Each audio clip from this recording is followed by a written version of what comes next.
Hello and welcome back to No Bullshit. Today we return to our newest video series called It's Okay When Liberals Do It. This time we're focusing on the recent and ongoing impeachment proceedings that are going on in the United States House of Representatives as we speak. This impeachment, of course, is a total sham though, and it's just another way for the liberals and Democrats to attack a duly elected president that they don't like. Donald J. Trump, of course. And for those who don't know, impeachment is the process with which you can remove politicians from power. And in the United States president's case, the House and Senate need to vote him out for some pretty high crimes and misdemeanors, if it's legitimate. And impeachment is typically a very rare occurrence that would only happen if something really bad went down. For example, President Nixon was the last majorly corrupt president who certainly would have been impeached back in the 1970s, but he fortunately resigned and left on his own accord. Nixon got caught up in the whole Watergate scandal where he basically was illegally spying on his opponent for re-election. But things got even worse for his camp when they tried to cover that up too. Long story short, Nixon got caught doing specific and concrete things that were wrong. And impeachment would have certainly been voted in and voted on by both parties, unanimously, all across the board. But in this new case in recent times, with Donald Trump's impeachment, the so-called crimes are much less obvious, if they're even to be considered infractions at all. And this all goes back to that one story where Trump was asking Ukraine if they had any information about Joe Biden's corruption. That's it. That's the whole big deal here. Trump was doing his job and completely in line, but the left has created this exotic and out there narrative to try and make his case look much worse. Before we move on though and talk more about Trump's impeachment, and also of course, we're going to talk about why this is an it's okay when liberals do it situation soon too, but let's first take a moment to check out our exciting new sponsors, NordVPN. Have you heard about the Russian hacker who allegedly stole $100 million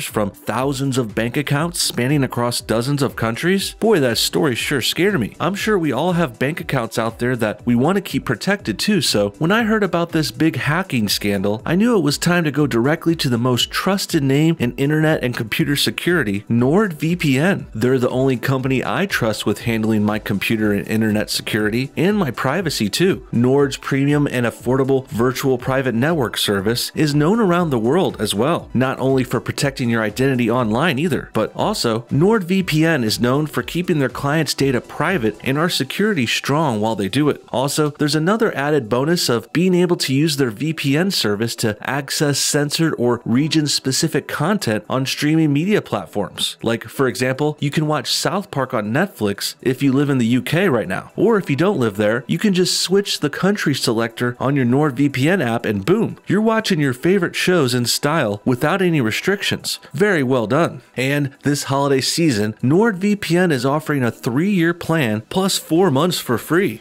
And you'll also get their new NordPass app, which will handle and manage all of your passwords. All of this for the low price of just $3.49 per month. So I say yes, please, sign me up today. And you all should get in on this action too. Links to everything are below in this video's description. Thanks for your time, guys, and let's get back to the show. Okay, back to impeachment then. Not only is Trump's impeachment a political sham, and it's a biased, one-sided attack coming from his liberal Democratic opponents who have no real wrongdoings to hold against him, well, it actually gets far worse than that if you can believe it. First of all, as many have acknowledged, and some have even outright said that, this whole impeachment is being done because they want to stop Trump from winning re-election in 2020. And sure, that might sound like it could make sense if you're a radical lefty, but really, impeachment isn't supposed to be used politically like this at all. The Democrats are basically admitting that they can't beat Trump fairly, and they know they're going to lose the election next year, so this is kind of their plan B option. I mean, if they were going to win the election, which is less than a year from now, well, they wouldn't even need to bother with this impeachment stuff now. But alas, they know they're going to lose, so they're desperately trying to cheat and take Trump out in another way, in a more sketchy way that shouldn't happen. For example, here's a clip of Democratic darling and leading Trump derangement syndrome sufferer Alexandria Ocasio-Cortez. Here she all but says that the left needs to impeach Trump now or they will lose again in 2020. Take a look at this clip. We also need to move quite quickly because we're talking about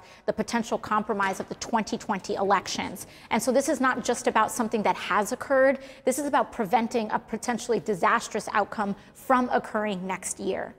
Congresswoman Alexandria Ocasio-Cortez, thanks so much for joining us. Well, that's pretty telling right there. And that's not really how impeachments are supposed to work at all. Impeachment is to be used if a leader actually commits obvious crimes. Then it's used to remove them from office to get the corruption out of the system. But here, AOC and the left are straight up saying they're using impeachment so Trump doesn't win re-election next year. They're scared he's going to get a good or better turnout at the voting booths. And they should be, because he definitely will. But since the left has no chance at winning in a fair or square way, because all of their candidates are terrible and unlikable, so that's why they're drumming up this fake impeachment nonsense. Next, let's finally get into the really hypocritical aspects of this. And in order to do so, we're going to have to talk about and discuss one more presidential impeachment, this time the more recent and controversial one that happened to President Bill Clinton in the 90s. You see, although his impeachment might seem pretty similar, and it was definitely somewhat politically motivated, but at the same time, Bill was caught red-handed lying under oath, which is perjury, and it's certainly unbecoming and a crime and something no president should be doing. And lying under oath is much more cut and dry than this bullshit about Trump calling Ukraine, something which only possibly might look wrong when you cover it with lots of heavy liberal spin. And to make matters even worse for the left, many of the same liberals in Congress who are mounting this biased, unnecessary impeachment against Trump now, well, these are the same lefties who were speaking out against the Clinton impeachment in the 90s. For example, if you look at this picture of the politicians currently launching this impeachment against Trump, well, first of all, they're all Democrats and they have no bipartisan support, which would be something a legitimate impeachment would have. And in addition, at least 3 of the people on here, the ones on the left side, they all rallied against Clinton's impeachment in the 90s, even though he was caught red-handed lying under oath, with an easy verifiable crime too. And Clinton's impeachment did have some bipartisan support as well, but since Clinton was a liberal and their guy back then, Nancy Pelosi, Maxine Waters, and Jerry Nadler here, they all defended Clinton in the 90s, even decrying the so-called politically motivated impeachment that they said was designed to take out an opposing party's elected official in unfair ways. Sound familiar? Well, that's because that's exactly what they're doing now. Now that it's 21 years later, and I guess these old farts forgot what they said in the 90s, because now they are launching a much worse and much less supported and much more political attempted coup at a politician who opposes them, something they said they were against way back in the day. And with all that said, that's what inspired the title of this video again, because according to the left-wingers, it's always okay when liberals do it. As for the rest of the people in this impeachment group, well, overall, there's 3 from California and 3 from New York and 1 from Massachusetts. So talk about leading with some old, out-of-touch coastal elites here who really don't understand what middle America and the average citizen care or think about. Also, I mean, doesn't this just prove that these champagne socialists on the coast, they think they know better than all of us, who were the ones who voted for Trump and are going to vote for him again? So that means this group of charlatans here is basically saying, hey, we don't care what the middle states in the country vote for or want and who they want to elect. And we don't care that Trump really didn't do anything wrong either. We're going to try and push him out anyway, and they think this because they're from bigger states, which they think are better. And this is exactly why this country has the Electoral College for presidential elections, by the way. And it's also why we should consider term limits for these kinds of old school politicians who stay in office forever and just get more and more corrupt. And if we didn't have things like this or Electoral College, ways to even things out, well, our whole nation would probably become poor, jobless shitholes like California. Sure, California has one of the biggest economies in the world, but damn, they sure are trying to run that place into the ground. In fact, I would say if it wasn't for the extremely high amounts of big businesses in Cali, it would have completely gone bankrupt decades ago. But since they have endless amounts of tax revenue coming from the movie, music, and tech industries and many more, well, that's how California has been able to stay profitable. And it's also why the Democrats can stay in power despite having bad ideas and policies. They just have so much money to throw around, they can plow through all of their big mistakes. Next, let's talk about where these California Congress people are specifically from, so we can further discuss why we shouldn't be listening to them at all here. I mean, when you think about it, if a politician or a group of them has the balls to say the president is corrupt enough to be removed from office, despite him being put there fairly, well, if that group of individuals is basically going to suggest that they're better than him, and also they're implying they are respected enough officials themselves that we should be listening to them instead, even though none of these guys won any national elections, and also the places they are from and have represented for decades, they've only gotten worse under their Democratic leadership. Nancy Pelosi, for example, is a representative from San Francisco, a once great city in America that is now literally covered in poop and needles and other dangerous, gross things. San Francisco has such a bad poo problem, they have multiple multiple smartphone apps there where people can report poop and try and avoid it. And well, you'd think if Nancy was such a good politician, she might have at least helped with these problems a little bit, but no, they've only gotten worse and worse. Next, there's Maxine Waters here, who represents South Los Angeles, specifically the fairly ghetto Inglewood area. And while that's already pretty bad and she hasn't helped there much at all either, but I think overall the worst thing to point out about Maxine is the fact that she's been in Congress for 30 years and really has accomplished nothing. Waters is also a known liar and race hustler too, and she's certainly not someone to look up to with any moral authority, like what's needed in this kind of impeachment proceeding. Maxine is also the one who said it's time for liberals to get rough and rowdy with the conservatives, basically suggesting there should be some sorts of riots in the streets. Finally, let's talk about Adam Schiff. He's representing the fairly well-off area of Burbank, California, so there's just way too much money there coming in to fail, but Schiff does have his own flaws, certainly. Just look at this embarrassing magazine cover of him, for example, in an attempt to make the guy look tough and badass or something, and like he's some kind of hero for challenging Trump. Well, I think this LA magazine cover actually did the opposite. Adam looks like a soft, weak soy boy beta who's trying way too hard to be a tough guy. And then when you read this cover's caption, well, it's just all over for him for me. It says, "The mild-mannered vegan congressman from Burbank is the GOP's worst nightmare." Is Adam Schiff enough to take on the Trump war machine? Okay, wow. Not only does this make very little sense, it's also extremely cringy. I don't think any sentence with mild-mannered and vegan congressman in it will ever sound as cool as they seem to think it does. We all know vegans are pretty annoying and terrible too from what we've seen and covered on this show over the years. Not all, of course, but many. And most vegans you see in the public are just the worst. They're also always liberals too for some reason, like extremely leftists. I guess conservatives are too smart and well off to not eat steaks, chicken, or barbecue ribs once in a while. And finally, the end of this statement says Trump has some kind of war machine, when really the president has been ending wars and getting us out of conflicts, if anything. Not only did Trump reunite North and South Korea and turn Kim Jong-un from an adversary to an ally, but also Trump was the one pulling us out of conflicts in the Middle East recently. And ironically enough, these liberals who are calling Trump some kind of warmonger, well, they actually were the ones protesting our pullout back then, saying we need to fight more and put more of our soldiers on the line for basically nothing but politics. In the end, that pretty much wraps up the discussion of these three terrible California representatives who think they know better than us and the American people, when really they don't. Not only are they big hypocrites who opposed impeachment like this before, but also they're not good people or leaders we should be looking up to. And there is one other shitty member of this group worth mentioning. Jerry Nadler here has many of the same problems as the others. He's an old, out-of-touch, coastal elite Democrat who thinks he knows better than everyone. His only main difference is just that he's from New York and not California. And as this New York Post article goes over, here's President Trump himself rebuking Nadler's shady political games, saying, "Nadler just said that I pressured Ukraine to interfere in our 2020 election. Ridiculous. And he knows that is not true," Trump said in the posting. Both the president and foreign minister of Ukraine said many times that there was no pressure. Nadler and the Dems know this, but refuse to acknowledge. Pretty ridiculous, huh? There's literally no victim or crime here. The Ukraine people Trump talked to even said there was no pressure or anything wrong with their discussion. But the Democrats are so bullheaded, they're insisting because they're so desperate to make this thing stick because they know they're going to lose the election next year. And fortunately for our side, all of this impeachment stuff has only helped us. Trump's polls are up greatly, and now his base is more galvanized than ever. And we're all waiting and ready to stop impeachment and also win the 2020 presidential election again next year. What do you guys think? How bad does this impeachment scam look to you? Did the Democrats forget they opposed tactics like this in the 90s, or do they really think it's okay when they do it? Comment your thoughts on everything below, and if you like this video and want more videos in this series, make sure you hit that like button. Let's see if we can get, say, 5,000 likes again, and I'll get started on another It's Okay When Liberals Do It video. Thanks again for your time today, guys, and have a good one.